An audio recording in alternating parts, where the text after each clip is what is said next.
La nuit, je dors la fenêtre ouverte, en ce moment comme toujours, oui même l'hiver. Et si mes nuits sont parfois plus agitées en cette période de confinement, dehors, elles sont plus calmes.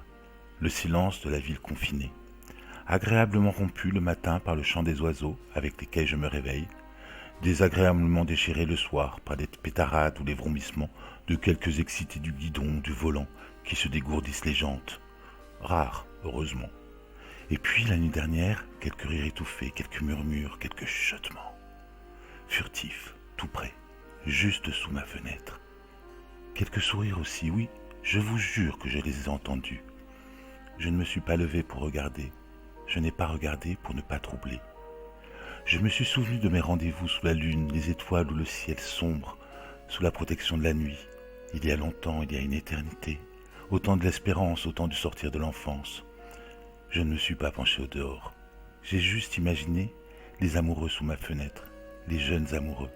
Échapper un moment de ce moment trop long d'un confinement qui les enferme, loin du lycée dont ils se moquent bien, mais loin de l'un de l'autre ce qui les chagrine.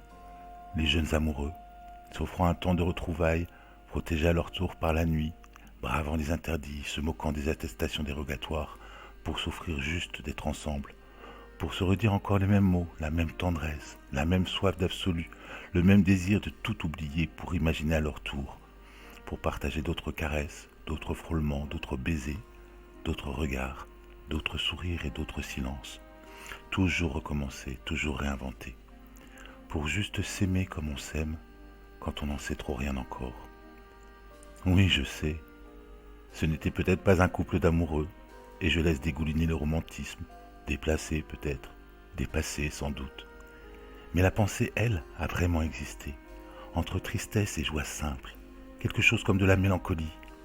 La pensée de tous ces amoureux confinés, l'un loin de l'autre, parce qu'ils ne se sont pas encore déclarés, parce qu'ils prenaient le temps de leur état naissant sans savoir qu'allait venir l'état d'urgence, parce qu'ils habitent encore chez leurs parents, parce qu'ils ont hésité à partager le même toit, parce qu'ils se sont disputés au mauvais moment, parce que la vie leur a joué un drôle de tour, parce que ce confinement les sépare pour forcément de mauvaises raisons, parce que le monde a tellement peur de la mort qu'il en oublie de laisser de la place à l'amour, ou parce qu'ils ne s'étaient pas encore rencontrés.